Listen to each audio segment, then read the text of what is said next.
Our next presenter is from MaxCyte. Joining us is one of their outstanding scientists, Isabel Daher. As the demand for advanced therapies grows, researchers need tools that can accelerate discovery while maintaining efficiency and reproducibility. Today, we explore MaxCyte's new high-throughput electroporation platform and learn how it enables rapid optimization of up to 96 samples. It supports seamless scale up to GMP manufacturing and drives successful applications in gene editing and non-viral CAR-T development. Welcome, Isabel. Thank you, Perry, for the introduction. Hello, everyone. As Perry mentioned, my name is Isabel Daher. I'm a scientist here at MaxCyte, located at our headquarters in Rockville, Maryland. And today I'm excited to present to you all our new high-throughput electroporation instrument for cell engineering. So I'm sure, as we all know by now, cell therapy is a rapidly expanding field to treat diseases with unmet needs. There's currently a few modalities to dose patients, whether that relies on the in vivo engineering, perhaps with viral vectors or targeted nanoparticles like LNPs. And then on the flip side, there's also ex vivo engineering, where the patient's cells are harvested, engineered, and even sometimes expanded ex vivo before they're reinfused back into the patient. And one of the benefits that we see in ex vivo engineering is not only the safety aspect, where the drug products are tightly regulated before they are released back to the patient, but also the engineering process enables scalability while minimizing costs. So here I wanted to introduce our suite of electroporation instruments, starting at the DTX all the way on the left, and then scaling up towards our GMP compliant instrument, the GTX. Each instrument enables the scalable manufacturing without the need to re-optimize as you transition from one instrument to the next. These instruments are also agnostic to the cell and cargo types, where they've been used across a wide range of applications, including gene editing, vaccine development, and even antibody production and other bioprocessing applications. So a little bit of background on MaxCyte as a company. We were founded in 1999. Shortly thereafter, we launched our first instrument in 2000. And since then, we've submitted a master file with the FDA. We've gone public on both the London Stock Exchange as well as NASDAQ. And we launched our current platform a few years ago, the Expert Electroporation System. We've also added some capabilities to our offerings through the acquirement of Secure. This is a company who offers off-target analysis for cell therapy products. And then most recently, actually earlier this year, we launched our high-throughput electroporation instrument, the DTX. So the DTX, this instrument was initially designed to support our early stage customers in the discovery phase. It's capable of processing up to 96 samples in under 3 minutes, and this allows for the optimization of several conditions related to your workflow. We were also interested in preserving the scalability function that some other instruments lack, where the same electroporation parameters that are identified on the DTX instrument can be directly transferred to our other expert systems as you scale up through process development and manufacturing. And this is all without the loss of viability or efficiency. This instrument is also our lowest cost option, allowing you to optimize several conditions using just a single consumable. And our consumable is shown here on the left. Like I mentioned previously, this allows for the processing of up to 96 samples in a single run.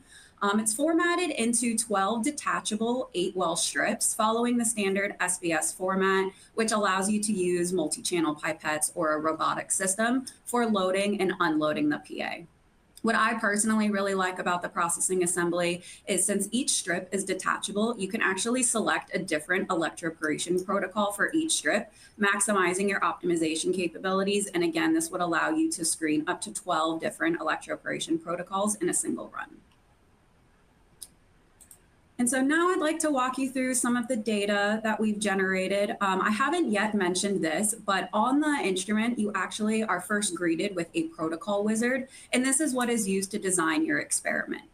You can first select a preloaded protocol from the drop-down menu, but then you also have the option to toggle the total EP energy either up or down, depending on your application needs. The graphs on the right are demonstrating that even though we are able to adjust the total EP energy delivered to the cells, we're able to maintain high viability in K562 anywhere from 24 to 72 hours post electroporation, regardless of the EP energy. And the graph all the way on the right is demonstrating that as you increase the electroporation energy, the transfection efficiency also increases. So this allows you to really lock in your conditions early on in your workflow. We've also validated this consumable from anywhere from 20 microliters up to 50 microliters. And depending on your electroporation cell density, this means you can use as little as 200,000 cells or as many as 10 million cells. And this data is just demonstrating that there is no loss in viability, transfection efficiency, or GFP expression as you scale from the minimum volume of 20 microliters up to the maximum volume at 50 microliters. An additional concern that we wanted to assure customers was that because these are 8-well strips, we wanted to confirm that there was no well-to-well contamination. And so shown on the left, the first 3 wells, it was a no cargo control. So this is just cells and buffer. And then the next 5 wells were cells loaded with 10 or 20 micrograms per ml of GFP mRNA. And we're able to highlight that there is, in fact, no well-to-well cross-contamination as evidenced by the lack of GFP expression in the no cargo controls. These cells are CD34 positive HSCs. We're also able to demonstrate that low concentrations of mRNA are associated with high transfection efficiencies, further highlighting the capabilities of our instrument with sensitive cell types. So now I'd like to walk you all through a case study. This was performed in activated T cells where we wanted to screen different conditions related to the gene editing process. And so here we were screening conditions for a CRISPR-Cas9 knock-in of a CD19 CAR molecule into the track locus. And so internally, we've screened guide RNA sequences, different nuclease types, as well as titrating the concentration of your HDR template. But there are several other conditions that you can screen, like your RNP ratio or molar concentration, your EP cell density, and of course, like I mentioned earlier, your EP protocols.